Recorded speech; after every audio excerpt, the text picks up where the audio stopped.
Oh iya.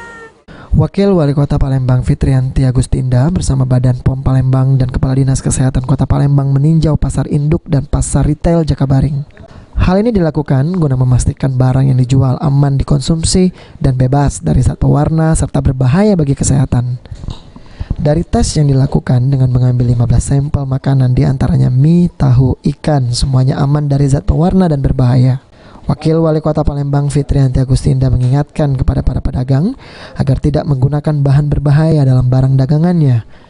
Meski kali ini pihaknya masih melakukan sosialisasi, namun bila ditemukan pihaknya akan melanjutkan kasus tersebut kerana hukum dengan sanksi 5 tahun kurungan penjara. Seluruh pasar di Kota Palembang ini harus aman dari bahan-bahan yang mengandung zat-zat berbahaya. Jadi pangan yang dijual betul-betul kita ingin memastikan tidak ada lagi yang mengandung formalin, borak atau zat pewarna pakaian.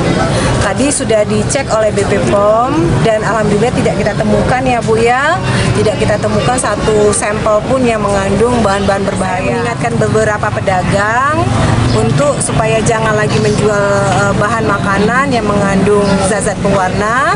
Sekali ini misalnya kita sosialisasi dan kita temukan masih kita maafkan, tapi next time berikutnya kalau kita datang lagi itu biasanya sudah langsung kita action. Jadi bisa kita bawa kasus ini ke ranah hukum, ke pidana.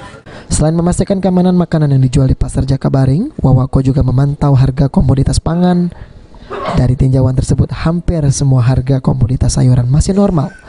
Namun untuk harga cabai mengalami kenaikan hingga 50%. Hal tersebut lantaran petani cabai yang gagal panen lantaran musim kemarau panjang. Heru Wahyudi, PAL TV.